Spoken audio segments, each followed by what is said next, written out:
হলি recipe.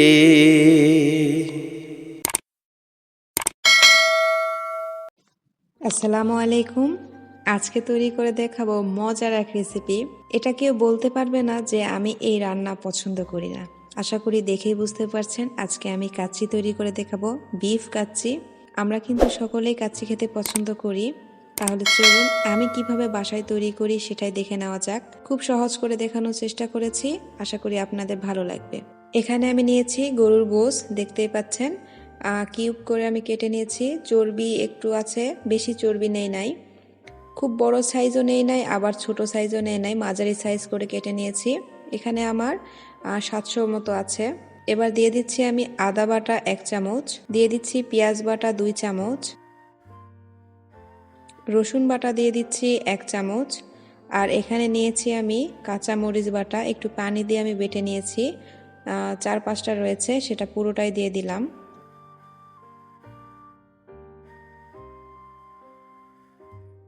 লবণ দিয়ে দিচ্ছি আমি টেস্ট অনুযায়ী, লাল মরিচ দিয়ে দিচ্ছি আমি 1 চামচ, হলুদ দিয়ে দিচ্ছি 1/2 চামচের মতো, আর দিয়ে দিচ্ছি সয়াবিন তেল, এটাও আমি 3 টেবিল চামচের মতো আমি দিচ্ছি।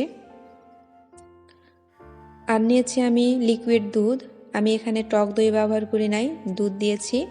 আর দুধের পরিমাণটা আমি পরে বলে দিচ্ছি। প্রথমে আমি গ্লাস নিয়েছি, সেটার থেকে একটু পরিমাণে দিলাম, দিয়ে এবার আমি সবগুলো মশলা গোছের সঙ্গে খুব ভালোভাবে মেখে নিচ্ছি। মেখে নিয়ে এটাকে রেস্টে রেখে দেব 2 ঘন্টার জন্য। 2 ঘন্টা রেস্টে থাক, তারপর আমাদের কী কী লাগছে সেটা দেখে নেই।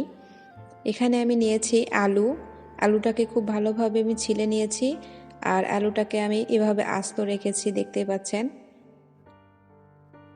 একটা প্রেসার কুকার নিয়েছি, সেখানে আমি আলুগুলো দিয়ে দিচ্ছি, দিয়ে দিচ্ছি আমি পরিমাণ মতো পানি। আলুটাকে আমরা সেদ্ধ করে নেব। আর এখানে একটা কড়া নিয়েছি, সেখানে আমি দিয়ে দিচ্ছি সয়াবিন তেল। তেলটা যখন গরম হয়ে আসবে তখন আমি দিয়ে দিচ্ছি বেশ পরিমাণে পেঁয়াজ কুচানো। এখানে আমি প্রায় 1.5 কাপের মতো পেঁয়াজ কুচানো নিয়েছি। পেঁয়াজ ভেজে আমি বেরেস্তা করে নিচ্ছি, দেখতেই পাচ্ছেন। বেরেস্তাটা আমি উঠায় নিচ্ছি।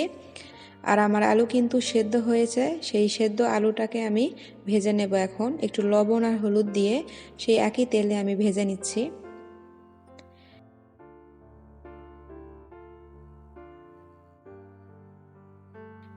আলু ভেজে নেওয়া হয়ে এলে আমি আলুটাকে উঠায় নিচ্ছি। সেই তেলেতেই আমি দিয়ে দিচ্ছি তেজপাতা, আর জিরে দিয়ে দিচ্ছি, শাহি জিরে, আস্ত জিরে, সেটা দিয়ে দিলাম। তারপর দিয়ে দিচ্ছি রেস্টে রাখা গোশগুলো, 2 ঘন্টার জন্য যেটা আমরা রেস্টে রেখেছিলাম। এবার আমি খুব ভালোভাবে মশলাটা মিশিয়ে নিচ্ছি, আর এখন কষায় নেব। ঢাকনা দিয়ে দিচ্ছি।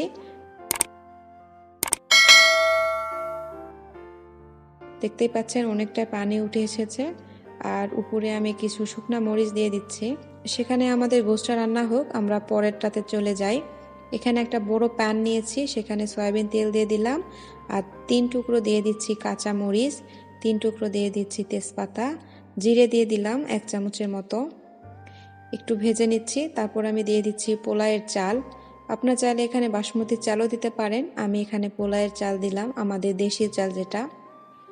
এবার আমরা তেলেতে খুব ভালোভাবে চালটাকে ভেজে নেব। যখন ভেজে নেওয়া হয়ে আসবে তখন আমি ফুটন্ত পানি দিয়ে দিচ্ছি। এখানে রয়েছে 2 কাপের মতো চাল, তার মানে আমার লাগবে 4 কাপের মতো পানি।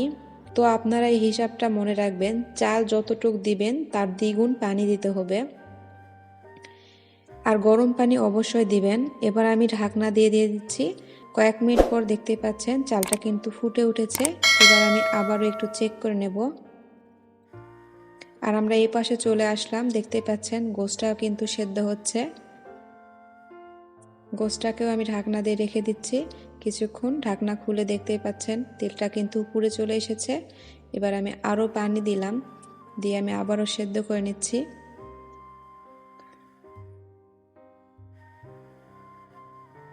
এই তো পানি অনেক শুকায় এসেছে, আর তেল কিন্তু উপরে চলে এসেছে। গোশ আমার ভালোভাবে সেদ্ধ হয়েছে।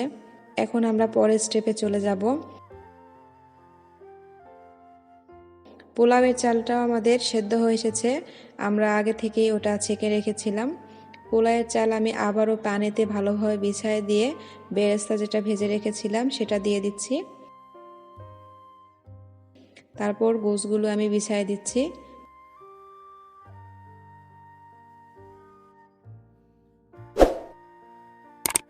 এবার আমি দিয়ে দিচ্ছি আবারও পোলাওয়ের চাল।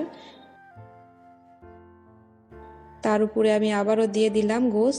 এভাবে কয়েক স্টেপ আমি দিয়েছি। আর ভেজে রাখা আলুও দিয়ে দিচ্ছি। আলুগুলো দিয়ে আমি আবারও পোলাওয়ের চালটা খুব ভালোভাবে ঢেকে দিলাম। বেরেস্তা উপরে দিয়ে দিচ্ছি। এভাবে আমি কয়েকটা লেয়ার করে দিয়েছি। আর মাঝে একটু আমি লেবুর রসও দিলাম, কাঁচামরিচ দিলাম। ঢাকনা দিয়ে দিব। এখন আমি দমে রাখবো। এখানে আমি ময়দা একটু পানি দিয়ে একটা ড্রো আকারে তৈরি করে নিয়েছিলাম। সেই ময়দাটা আমি ঢাকনাতে সিল করে দিচ্ছি যেন কোনো রকম বাতাস না বের হয়। দমে রেখে দিব প্রায় আধা ঘন্টার জন্য। লো মিডিয়ামে আঁচে রাখবো, একদম লোতে দমে রাখছি। এই তো আমার কাচ্চিটা রেডি হয়ে এসেছে আধা ঘন্টা পর, দেখতেই পাচ্ছেন খুবই সুন্দর হয়েছে দেখতে আর ঝরঝরে হয়েছে, খেতেও অনেক সুন্দর। আমি এখানে স্যালাড দিয়ে পরিবেশন করেছি। আপনারা চাইলে এখানে ডিম দিতে পারেন, আমি এখানে ডিম দেই নাই। এই তো আমি খুব সহজভাবে তৈরি করে দেখালাম, কোনো রকম কাচ্চির মশলা ছাড়াই ঘরে থাকা উপকরণ দিয়ে তৈরি করেছি। আশা করি আপনাদের ভালো লেগেছে। ভালো লাগলে অবশ্যই আমার চ্যানেল সাবস্ক্রাইব করতে ভুলবেন না।